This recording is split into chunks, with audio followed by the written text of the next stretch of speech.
Dr. CB. How you doing? Dunny, what's happening, amigo? Good to see you. Good to see me?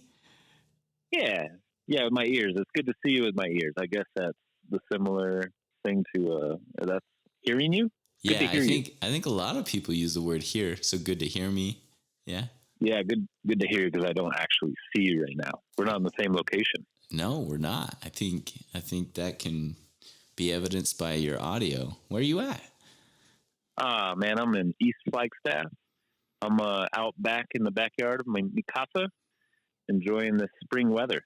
Got a little overcast going. Beautiful. Yeah. Why are you there?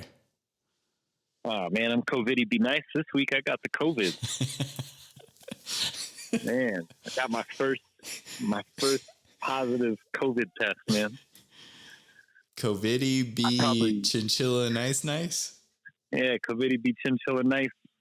Oh, man. I've been tricking those tests for a long time. I probably had COVID, like 8-9 times? Yeah, I was going to say. This is the first time I actually got a positive one. You got a positive after several failed attempts, because there's been several times where it seems predominantly likely that you for sure had COVID. February 2020 for sure. May 2021, May 2022. And now May 2023 is the first documented instance of COVID.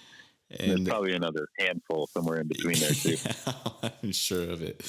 There's a handful I recall where it's like 2 weeks out for the count.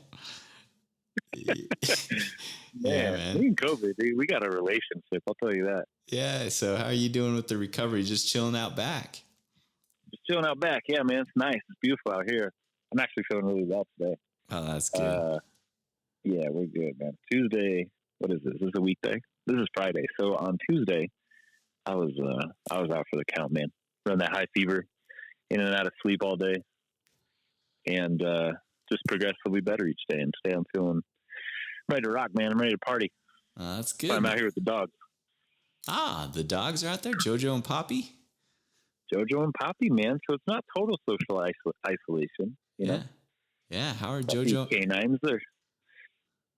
What is Jojo doing? She's just laying on the ground right now. I don't know where Poppy is. She's, I don't know, eating ding dong somewhere. Oh, she's eating the weed. Never mind. Yeah, she's eating the weed over there. There she is. Golly, man. Jojo and Poppy. Eating the weed. Poppy, she's a sharp tack.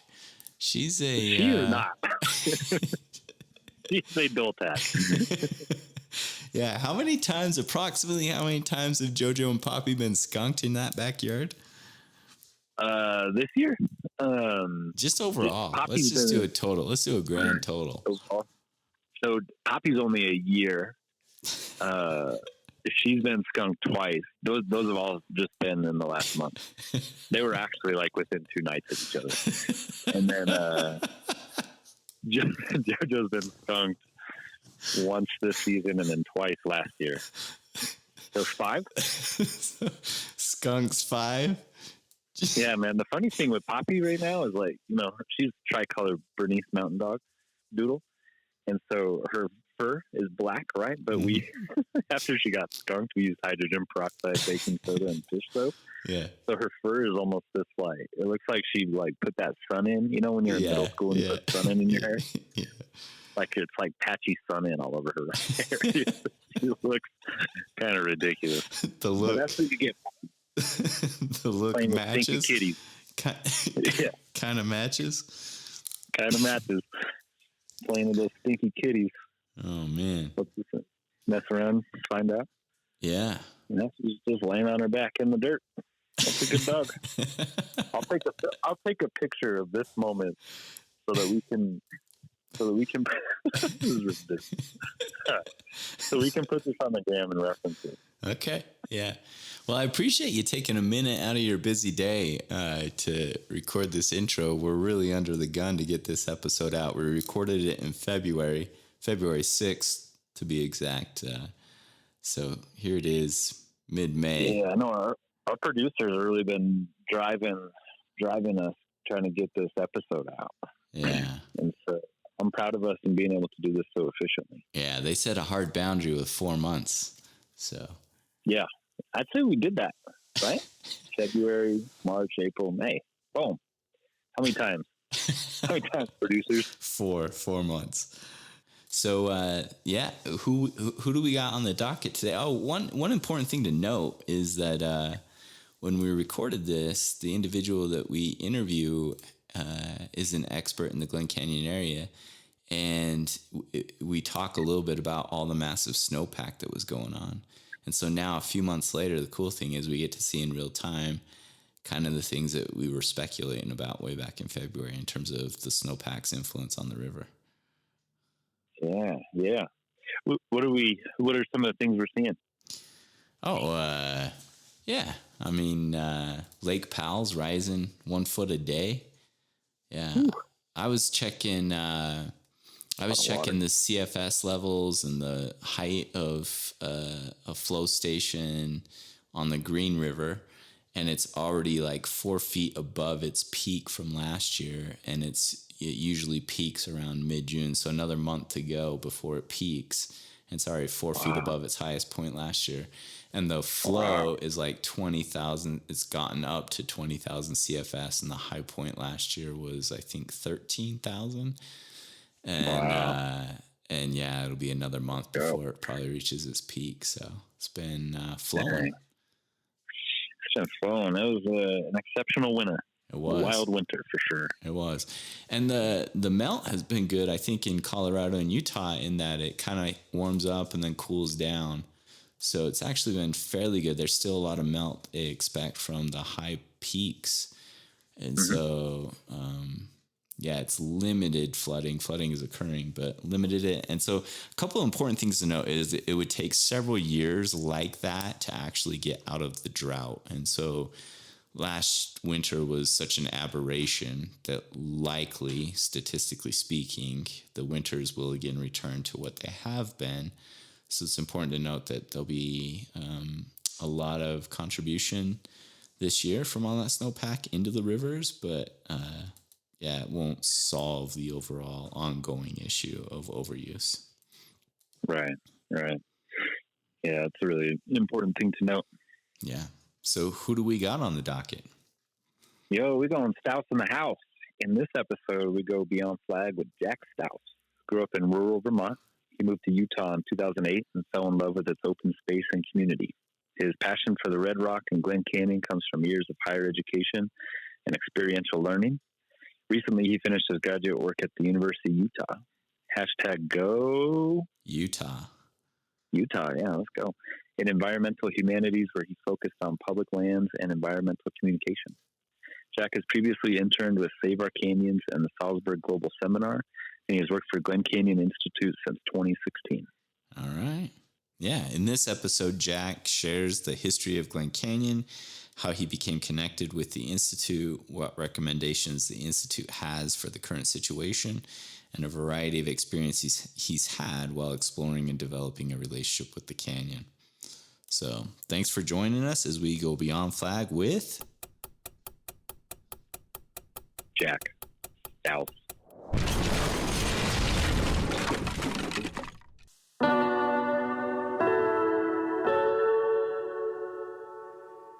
Welcome to Beyond Flag, a Beyond the Pines production, created by, with, and for the people of Flagstaff, building connection in the town we love. We are your hosts, Dr. Daniel J. Phillips and Cody Bayles, also known as Dr. Chinchilla Nice Nice. Thanks for tuning in as we go beyond flag, straight from the dunny of our observatory.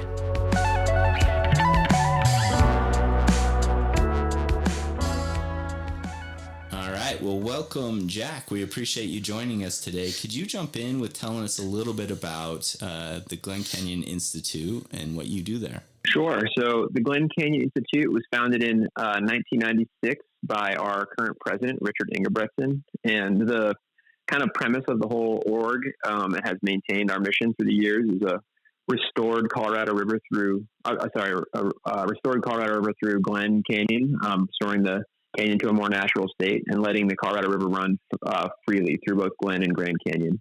And over the years, that mission has been accomplished through a variety of different mediums, but in recent years, we commission research working with different organizations across the West, like universities and other nonprofits and research tanks, to look at different things that are happening in the rivers with both like the water storage, conservation, and legal analysis of the river to kind of prove that it's possible to do that.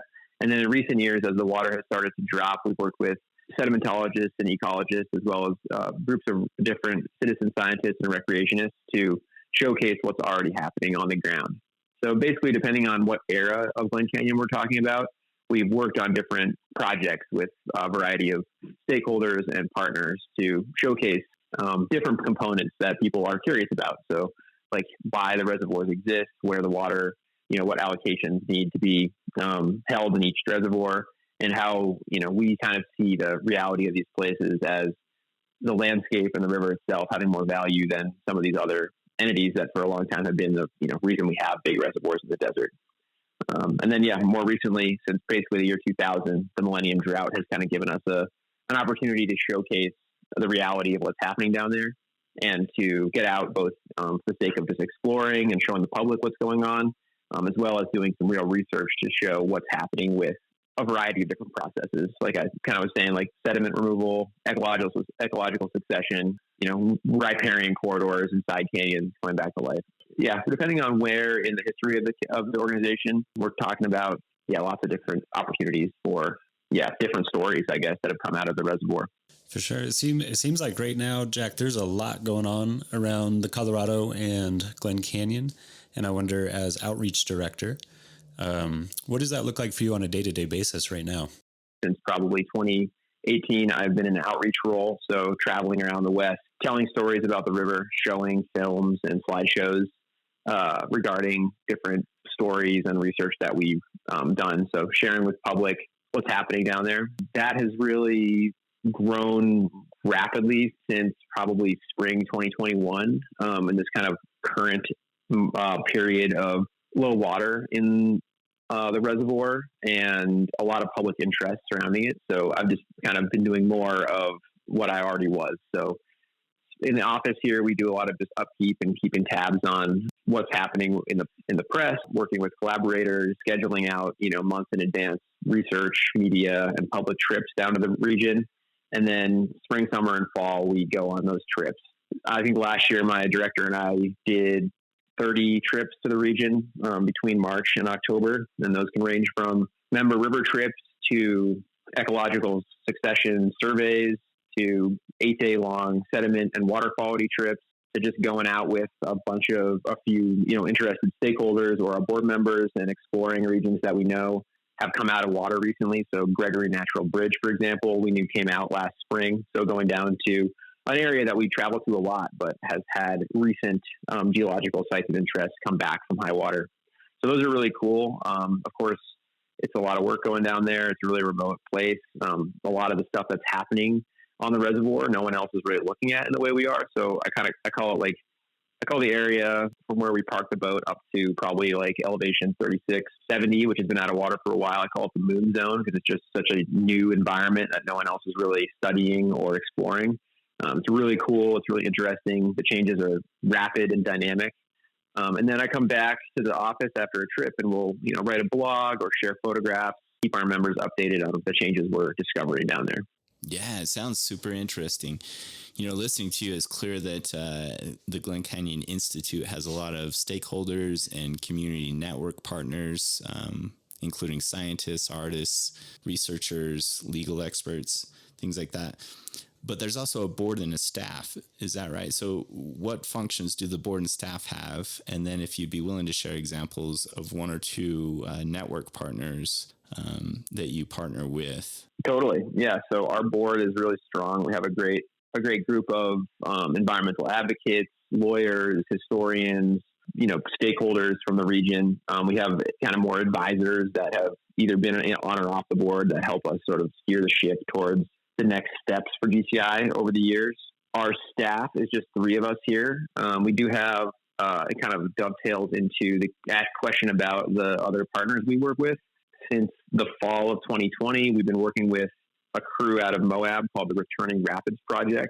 a group of different professionals. One of the main principal investigators owns a boat welding shop. He does aluminum welding and makes boat components, and has been a river guide for a long time.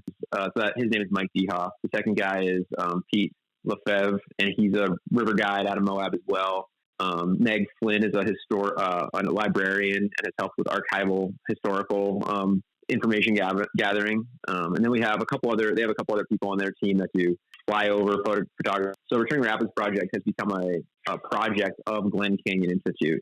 So they're sort of contractors / employees of ours now, but basically they kind of have autonomy and do work mostly in the Cataract and Upper Glen Canyon region, looking at what's kind of turned into mostly sediment movement and how the river corridor is changing and either restoring or creating new rapids for the sake of, rafting down there, which is really cool. We get to go on a lot of trips with those guys and scientists that we both have worked with over the years to help look at what is facilitating some of those processes. So mostly geologists, folks from the U of U or USGS come on those trips, and also our other Glen Canyon downstream trips. So we have Return Rapids Project is one of the main focuses, and then we have a scientist named Seth Irons who we basically commissioned to do a multi-year long plant survey down in the canyon. So we've looked at 15 canyons so far. We've already got a bunch of research coming out about cataract. We spent 3 years surveying, restoring sites or rehabilitating sites, both in the restoration zone as well as above high water, so we can compare what's happening in a more natural habitat to what's happening, where the reservoir once was. So we'll work with him over the next 3 years, building upon the research we did last summer to continue to look at those regions. There's a couple other, smaller projects in the works with, like you guys were talking about, artists. We have some humanities-based projects that we'll be supporting this year, which I'm always excited about. It's kind of more my background. But I really think the science and the work down there with people from the academic community is really important to help inform our baseline of understanding what processes are really changing the river corridors and the riparian habitats inside canyons. So I like the mix of both, having, historians and musicians and poets go down, but also being able to work with scientists. It's really an interesting mix. But yeah, those are kind of the two big science projects we have going on. And they kind of change every time we go down. There's always something that somebody on the trip is like, oh, we got to come back next year and look at this, like the Delta movement, or we got to come back next year and look at this specific canyon and do, extrapolate the research we did upstream down to this one. Or we got to look at this next river, the next Delta. We take what we know now in Cataract and move it down to the San Juan arm. So there's always something new, and it's really fun to watch these scientists get really excited about stuff. And similarly with when we take writers and photographers down, no one else is looking at these in the way that we are, because no one else is really thinking about it as a river yet. They're also thinking about it as a reservoir. So we go out with photographers who are doing photo matches of Elliott Porter or other historical photographs, and they are able to get them now. They're able to get within 6 feet of where some of these people stood in places that were once under 170 feet of water. So to see that excitement and to see that kind of passion about the land and the changes happening, it's been really inspiring to me over the years, and I think it really helps us continue to build the momentum that we've seen. Yeah, it seems like a really interesting experience, Jack, when you're describing, was it Gregory Natural Bridge that you were saying reemerged? And I guess I was wondering if you could speak to your own experience and going on these trips and what it's been like for you to watch the canyon evolve even over the last, 5 years or so. Yeah, definitely. So Gregory is definitely the one that has emerged last year that created a lot of press and attention. But for me, the touchstone place and the one that I've seen the most change in since my time going down to Glen Canyon is Cathedral in the Desert. Cathedral in the Desert was considered by the early river runners kind of the centerpiece formation down there. It was just this huge chamber, beautiful, high arching walls, super big amphitheater, 100 feet tall, overhanging cliffs. And right in the middle of it, there's this really ethereal, waterfall that runs, from what I've seen, year round. And it's just a really striking place to be, a really reverent place. And when I first started going in 2019, we watched the reservoir levels. We have a couple longtime members and advisory committee folks that really watch the levels for the sake of Cathedral. They know when the Cathedral feature is going to come out of the reservoir, or when what we used to call the new floor would come out. So we had these kind of elevation markers. Be like, at 35, 55 or 35, 65, we would know to go and see this part of the feature. So in 2019, we had one of these elevation signals coming up in the spring, and rented a motorboat and zoomed down to the Escalante arm where Cathedral in the Desert is, in its own little side canyon there. And at that point, you basically motored right up to this beach that we called the New Floor, and poked your boat nose right onto that, hopped out, and 50 feet away or so was the waterfall. And the waterfall was probably about 30% of its historical size, because it's filled in with both the lake as well as this big dune of sediment that had created the New Floor. And it's still beautiful. I mean, the chamber is still there, the kind of high walls and the arching kind of cave-like feel of the place, but the waterfall itself, was only maybe like 20 feet tall or something. So it was cool to see, but very much so a changed spot. Fast forward to, let me think. I think it would have been the fall of 2021. So I've probably been down the reservoir now, I don't know, 5 times or something, in different capacities, research, media trips, member groups out there, and gone to the Escalante several times. It's kind of the main zone to go look at features and do work. We've had in that over the course of those 3 years, we did a bio blitz down there and spent a lot of time in one of the other tributary canyons. So I've gotten to know the place pretty well, gotten to know how things change and what kind of doesn't change. But what had not changed to me over those years was Cathedral's sort of presence. It had still looked kind of the same as it had for a long time. That being said, in the spring between basically spring 2020 and now, the reservoir levels have dropped precipitously. And so we knew in the fall of 2021 that Cathedral was going to look a lot different. And we had really historical monsoon cycles all through the basin, like Hanksville all the way down to Escalante had flooded, like 2 or 3 huge storms that brought a lot of rain. And whenever that happens, we get flash flood events in the canyons. So we knew that the reservoir had come down as well as these flash flood events. So we were super curious to see how that impacted a lot of the canyons, but particularly places like Cathedral, where we know that things, ideally will start to look more like they once did. So we parked the boat at this point, probably like 1/8 of a mile from the reservoir or from the feature. So we parked the boat in this basically like what now looks like just like a little nondescript beach in this canyon called Clear Creek, where Cathedral is. And we walked around a corner, and before we could see the waterfall, we could hear it, which was the first time I'd ever experienced that.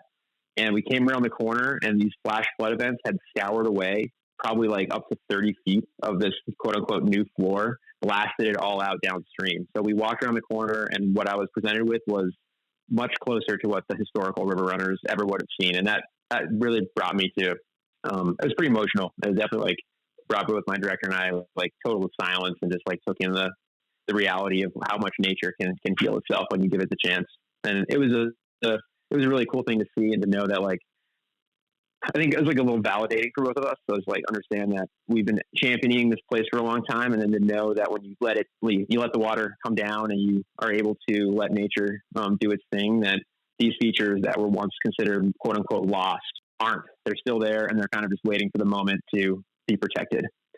So that was really cool. And we've been back several times since then to that chamber, and it continues to erode that sediment out. And there's already maiden hair growing in the chamber. There's little cottonwood trees coming up in the canyon on the way in, and it's a really special place to me. Wow, that's incredible. So did I hear you right that it had cleared out upon your second visit, that the flash floods had cleared out like 30 feet of sediment? Or what did you say about the amount? Yeah, tall. Like I can send you some pictures, but it basically doubled the size of the waterfall. And because people have been going in there to see it, there are people eroding away. It basically cleared out half, like right underneath the chamber. It blasted out like what would equate to like half of the dune. And then the other half is like kind of off to the right. And because people are going in there and like checking it out, I think the dune's getting eroded down and washed away more every time it rains down there. So each time I've been back. So I've actually had gone to Cathedral probably like 3 times between 2019 and 2021 or more. I can't really remember, but a few times, and seen it not underwater, but with the lake basically right to the waterfall with that quote unquote new floor. And then I've been back several times since the flooding event in 2021 as well. So it's been really shocking and like kind of awe-striking, really, more than shocking, awe-striking to see the change. And I can send you some side-by-side pictures so you can get an idea of what it looked like versus what it now looks like. It's hard to wrap your head around, honestly. It kind of speaks to the power of the river in its original form. It has so much drop from the head of the river to the bottom of the river that there's so much power in it.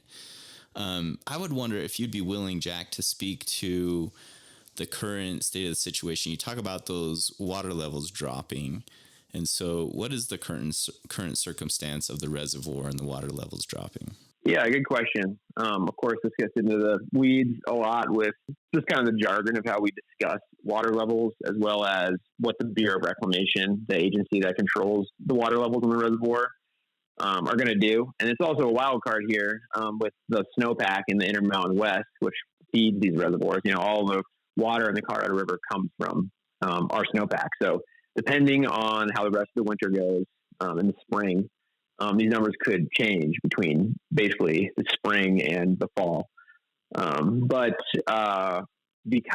So right now, Glen Canyon or Lake Powell Reservoir is sitting at, so this is elevation below sea level.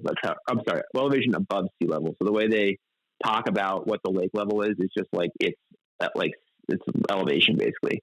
So the current level of the reservoir is 3522 above sea level. Full pool is 3,700 feet. And for much of the kind of 2000s, it hovered around 3,600 feet. So when I started going down there, it was just under that.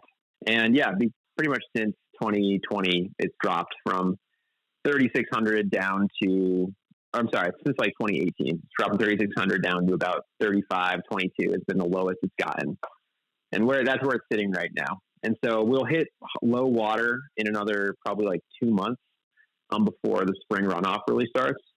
And then spring runoff is when the reservoir could come back up a bit. And they're also going to do they've changed how much water they're going to release downstream to Lake Mead. That will kind of keep the reservoir around this tier of 3525, which is where they want it to be for the sake of a couple of things, but primarily hydropower is what they say. But we and others in the basin know that they need a certain amount of water to be able to meet downstream deliveries. So every day they have to release a certain amount of water to meet their annual obligation to the lower basin. So they're going to do everything they can to protect the reservoir, Lake Powell, to be able to continue to meet those downstream obligations as well as protect hydropower. But it's really only a matter of time, even with this big winter right now. So much of the water now is lost to the system because of the aridity in the climate in the Intermountain West, that even a big winter like what we're experiencing will definitely not bring the reservoir back up more than 10 feet or something. We would need several back-to-back above average winters, which, as you guys probably are aware of, climate change is not really looking like a possibility. So I bet the reservoir will stay around 3525, maybe come up to maybe something in the mid 3530s or even 3540 this summer if they're able to, depending on how much they hold back. But a lot of models are projecting that in the next 18 months there's a reality that we hit minimum power pool, which is 3490, and that would be a big shock to the basin, but not really a shock to us who've kind of been ringing the alarm bells for a long time. But there's lots of modeling that should suggest that is a serious potential for the future of the reservoir. And then below that, there's other tiers that if you guys are interested in, we can talk about. But 3370 is what we call dead pool. That's when we stop making hydropower in the water. 3490 is when we stop making hydropower. That's minimum power pool. And then 3370 is dead pool, which is the elevation at which water is basically a net neutral in and out. So you have these other outlet tubes below the turbines that create power that are just a backup to let water out. And those are not a efficient way to actually deliver water downstream. They can only let a certain amount of water out. So our big push in the last few years has been to basically like showcase that this isn't a reality, like a not realistic way to move water out of the reservoir. So if we hit that 3370 tier, there's a lot of problems. that arise, both for the sake of the Bureau of Reclamation managing the river, as well as these ecosystems and regions that we've already kind of showcased are able to come back. That's another collaborator that I guess I should mention when you guys asked me earlier about those. We worked with Utah Rivers Council and the Great Basin Water Network this past year to produce a report about this very issue. So that's a really good one if you guys want to get into the nitty-gritty details of lake levels and water delivery. There's some really good infographics on there, and my director and the teams at those other nonprofits did a really good job of kind of outlining where the downfalls of the current plumbing in the dam are, and what we think should be done to more effectively move water downstream. This year, we'll probably see it hover around where it's been the last year. But I think within the next 18 to 24 months, we're going to continue to see like this precipitous drop that we've experienced since 2020. Yeah, it's staggering to hear you speak to, even with a winter like this, that really the effect is pretty minimal, and that it would take several winters of above average snowfall to bring the overall pool back to a more manageable height. The thing that I hear you describing is it kind of seems inevitable that the lake level would be approaching dead pool, or at the very least minimum power pool. Is that true? And if so, what would be a rough time frame or a rough guess as to when that might even happen? I'd have to pull some charts up here to get you guys the exact dates and numbers. There's usually, so the way the Bureau of Reclamation kind of forecasts out this stuff is they have like a best case scenario, a medium, like a middle of the road scenario, which is kind of their average, and then a worst case scenario. And I mean, the worst case scenario has it going down to minimum power pool within, I think it's like by April 2024. Yeah, and then you could do like look those up. The BR has all that information readily available.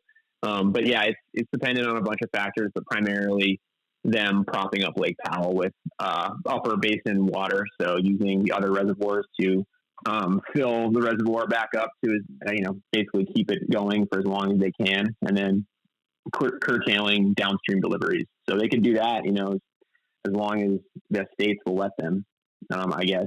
But if they just were to run kind of the operations as normally, it would drop us below power pool like pretty quickly. Are there efforts being made to drill lower outlet holes, or to try and keep the reservoir and lower and make the dead pool level even lower? Totally. Yeah, that's kind of our biggest mission in terms of the goal of how we would rather than we see them operate the reservoir. So instead of just like blowing the dam up, which is, what the Ed Abbey kind of type folks would say, which of course is a great idea, but not really realistic.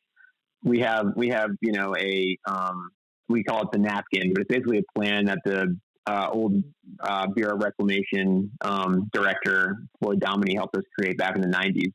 So it's essentially drilling new bypass tunnels around the dam on either side of it.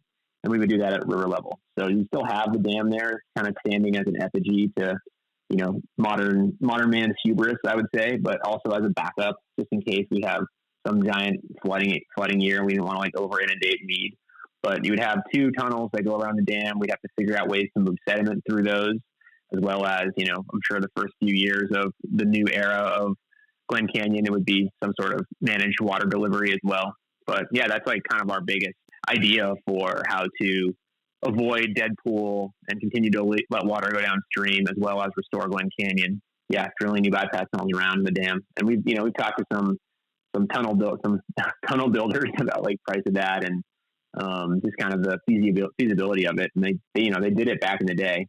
So you don't think you could use the old bypass tunnels, but we could make new ones.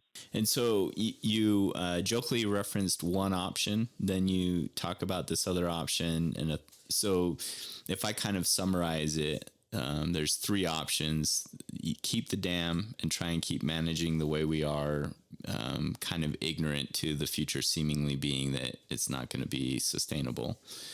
Two would be to get rid of the dam altogether. That doesn't seem very feasible.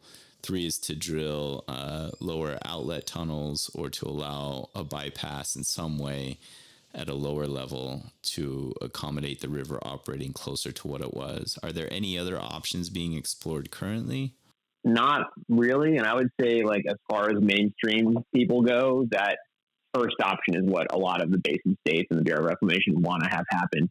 But nature is forcing us to make other plans. So, I mean, those are the three that make, to me, like, are in present. But in terms of like actual water use, I think there's a lot of stuff happening that don't have anything to do with the dam. It's more about like cutting back consumptive habits downstream in the lower basin states. So taking water away from, ag and other municipalities that are using, that don't necessarily need it. So crops being furloughed, that kind of thing. So I think conservation is what they're hoping people will do. And in doing so, be able to keep more water in the reservoirs. That's definitely like part of the dialogue as well. California is one of the lower basin recipients. And don't they take precedent? They get their percentage of water no matter what. So it's kind of like, isn't the water compact written in a way that they get their water and then whatever's left for the upper basin states is left? Sort of. I mean, well, not really. I mean, every basin gets an allocation. So all states have a percentage of the river that they're able to use. They all have a cut, basically. And so if the total amount of water available doesn't meet all of those demands, how does that work amongst states? I mean, they overallocated the river from the beginning. They knew they were working with 100 years of wet period, and they knew that there wasn't going to be enough water in the future to meet some of these obligations. I mean, lawsuits, like you'll have different states suing each other for their water rights. I would say that mostly they're all trying to avoid that for now, especially the Bureau of Reclamation. They want, people to come to the table and work actively together versus like going to litigation. But yeah, we're kind of in like an unknown era. There are, state working groups that are having these conversations about who's going to take what cuts. There's also, basin-wide work being done. So both upper and lower basin have different big picture conservation projects of basically like taking cuts or holding water in different reservoirs to make sure they kind of like plan for the future. And those, we don't think that those are going far enough. Like they're definitely just like same as, same as holding water back in the reservoir. It's sort of Band-Aid fixes. It's not like realistic for the long view, but maybe we could buy them another year or something of having to do mandatory cutbacks on a large scale. A lot of California too, I mean, especially Los Angeles, they've been able to like utilize less Colorado River water and use more groundwater and local sources, while recycle, reusing water as well. But ag is the big elephant in the room. Agriculture uses about 70% of the Colorado River. So until we really address that and the fact that we're growing, these crops in the desert that don't really have any business being there, I think we're going to continue to have these battles. But it's kind of a hard conversation to have, to talk about cutting ag. Yeah, for sure. Jack, I was wondering, do you know what roughly, 100 years ago, whatever it was, when they were making projections of how many acre feet of water crossed through the dam, do you know roughly what that difference was between their projection and how many acre feet of water actually crossed through the dam? Well, and they think it's 11 million. Like they planned for 11 million acre feet. It's more realistically like 7 million. Wow. So they're already running like a 4 million acre foot deficit in a sense. Well, I mean, you're talking about upper basin, lower basin compact. They didn't build the Glen Canyon Dam until the 50s and finished in the 60s. So they signed a contract in the 20s. So they're kind of, you could look back at records, and it changes every year.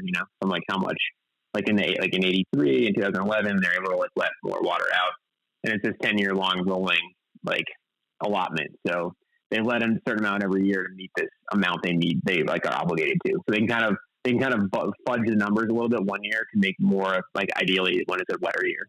Gotcha. And so it seems like in a lot of ways there's like an uncertain future with maybe the relationships between states and how they interact with the river and understand who gets what sort of thing. I guess I was wondering from GCI's standpoint, the implications of if you were to retrofit the dam to operate at lower lake levels, what would be the implications above the dam? And I wonder the implications below the dam. Like a couple of things that come to mind are power generation and just like sediment. Yeah, absolutely. I mean, those are two big questions we get all the time. Power generation equates for small percentage of people's water or electric bills in the Western grid. You know, it's like 10 cents per month per water user or per power user on WAPA. And we think that there's renewable sources that we can subsidize that with. We've done, like I said earlier, some research, commissioned research to look at what the reality of taking hydro offline is. And as the water comes down, getting closer to that outer pool generation elevation, that quality of energy is less. So yeah, that's a consideration, one that people often get caught up on. But we got to remember the primary reason we have Lake Powell and Glen Canyon Dam is so the upper basin can simply hold on to its water allotment and just not let more than a single drop downstream than it's illegally obligated to do. So while people get caught up on hydro and houseboating, it's really, those are just byproducts of this water storage facility. Gotcha. The sediment piece is a great question. The short answer is that a lot of the sediment is trapped upstream where these big bays live. So like right now, the river begins or ends, I guess you could say, at a place called the Horn, which is, I think, about 50 miles upstream from Bullfrog Marina. It's where the delta is. It's just kind of this really strange spot. And below that, there's Good Hope Bay, which is this huge bay on the reservoir. It's like one of the biggest bays there. And our USGS folks think that should be the stop point. We shouldn't let the reservoir fluctuate any more past that. So we could use Good Hope Bay as this giant sediment catch to strand these banks of sediment there. A lot of the sediment exists at the deltas, so up at the top of the canyon where the Colorado meets, and then down at the San Juan primarily. So if we can trap the sediment in some of these delta areas, like in the bays, in those rivers, then we don't have as much getting forced downstream.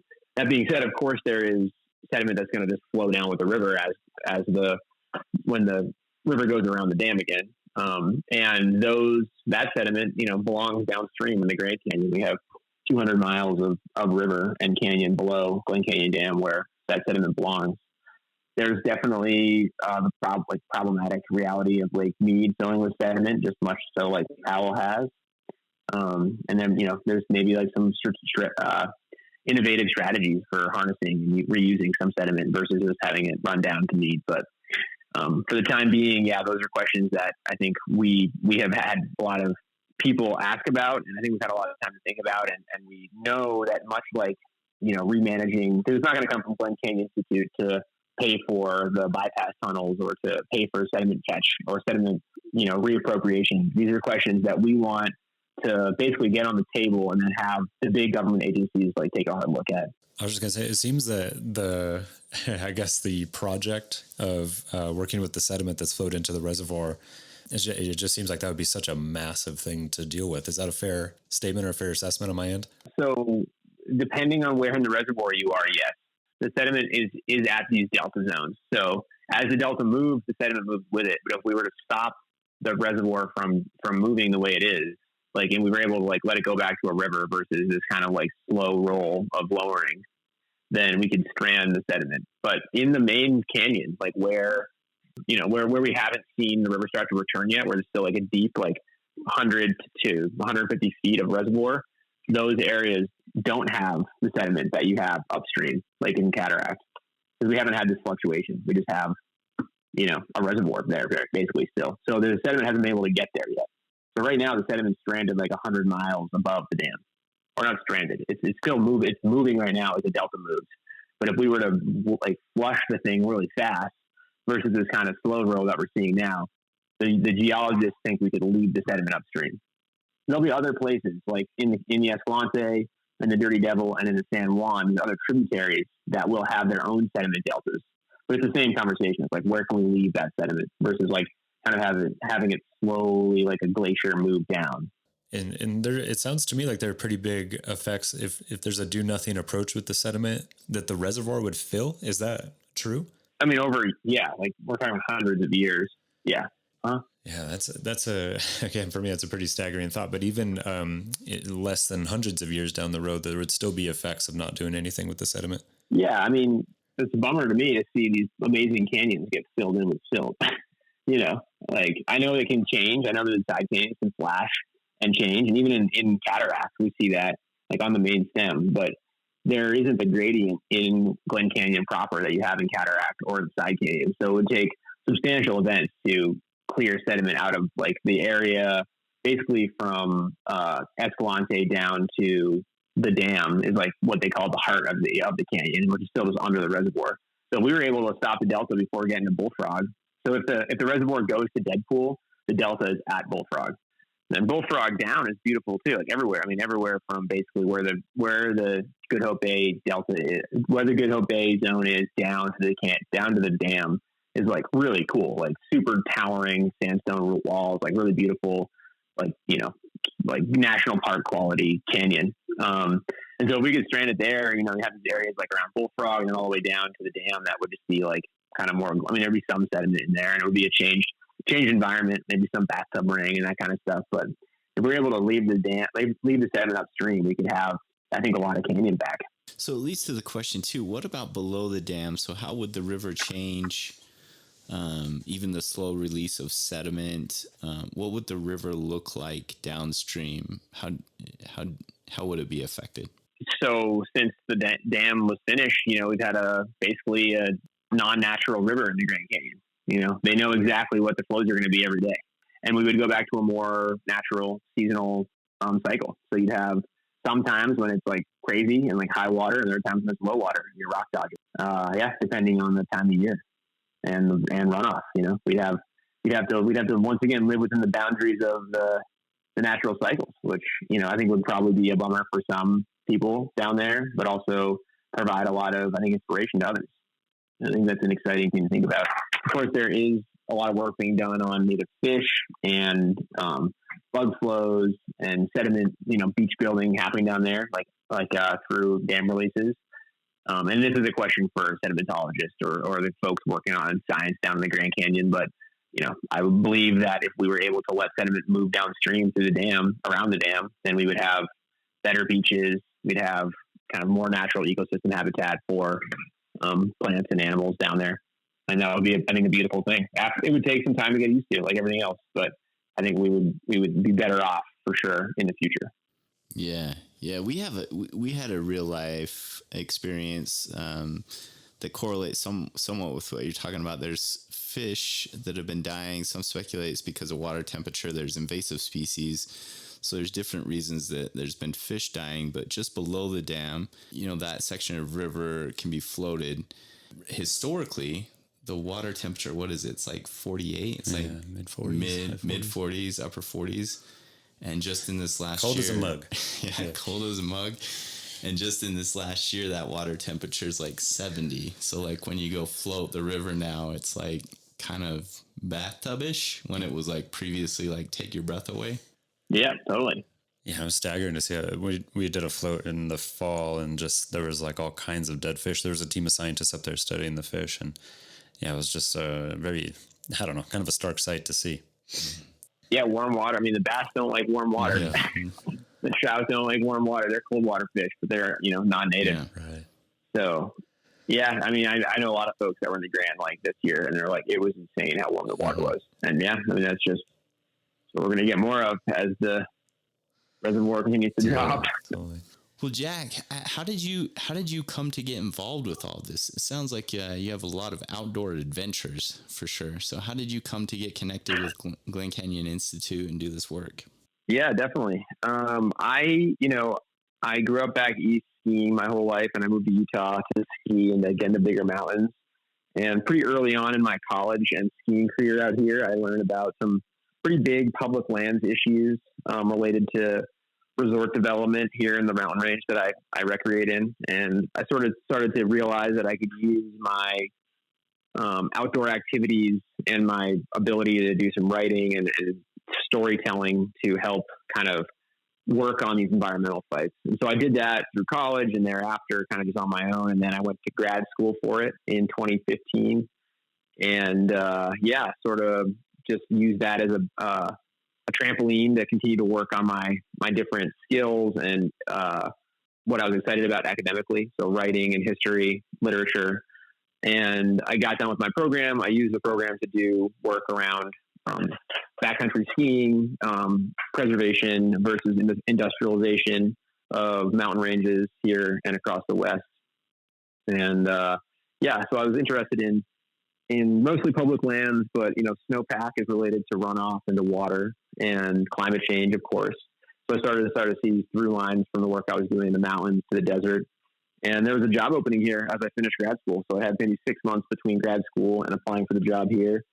And that was 2016. I applied and got the job as office manager here at DC at Glen Canyon Institute.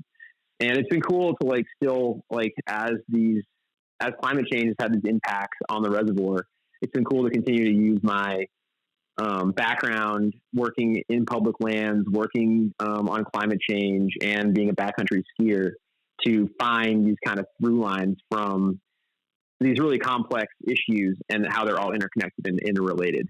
So using backcountry skiing as a medium to explore climate change, understanding, changing snowpacks and changing avalanche conditions, and then how that impacts the river has been really a super cool and dynamic way to engage with Glen Canyon Institute, particularly, as well as just understanding the reality of what this landscape, both the mountains, the rivers, and our communities and cultures that rely on them will look like in the future.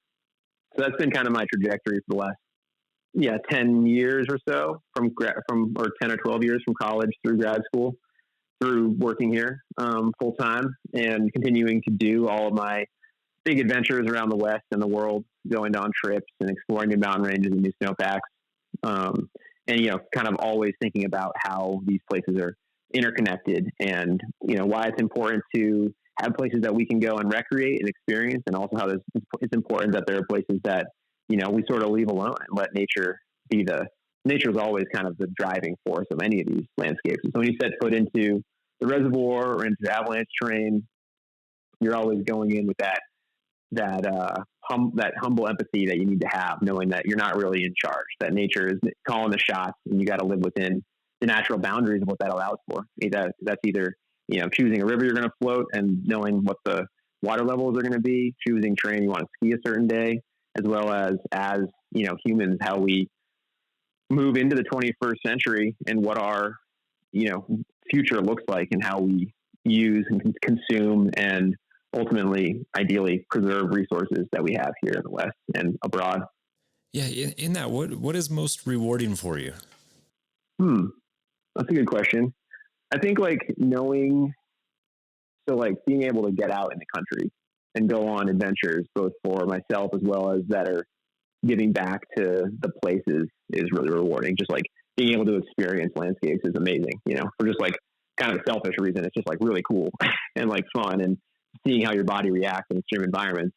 But I think on a bigger, deeper scale, both building community, both with the kind of ecological systems that we deal with, as well as people that I get to work with in both of those capacities, mountains and rivers, has been really rewarding. Just seeing how much passion there is from people that are excited to, ask difficult questions and then find innovative solutions to those answers. And knowing that this is kind of a scary time for all those things, for snowpacks, for runoff, for these reservoirs, for human reliance on the river.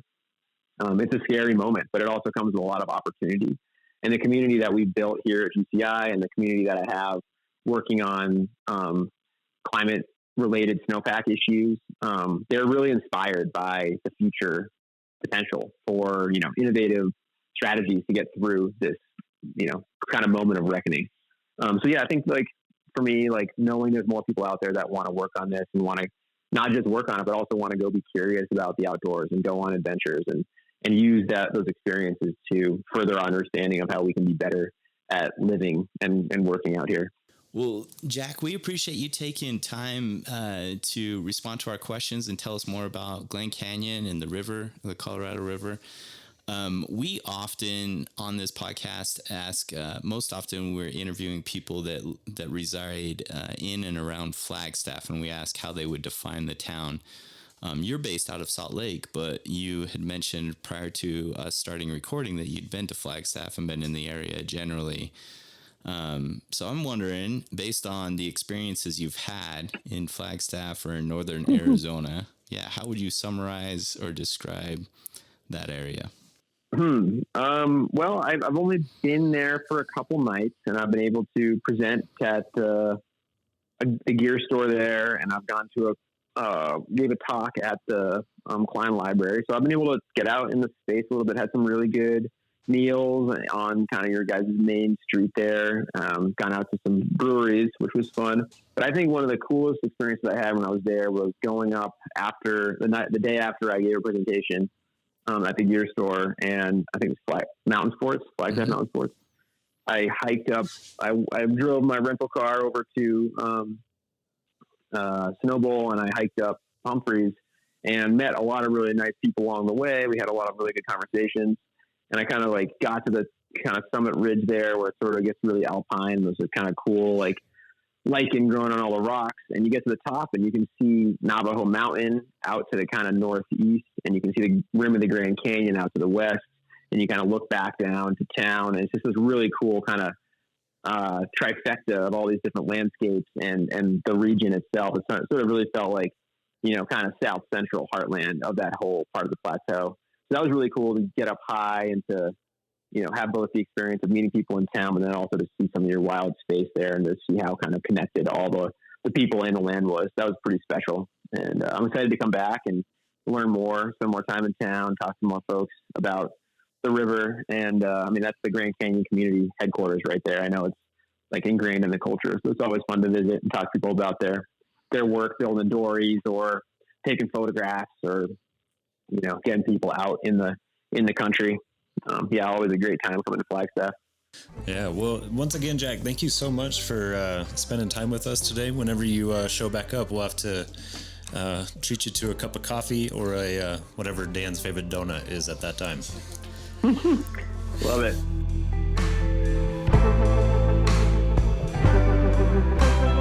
That concludes our interview with Jack Stauss from Glen Canyon Institute. Thank you so much for tuning in, and huge thanks to Jack for his willingness to go #BeyondFlag with Dan and Cody over the telephono. If you'd like to learn more about Jack and the important work being done at Glen Canyon Institute, they can be found at www.glencanyon.org or on the IG at @GlenCanyon_Institute.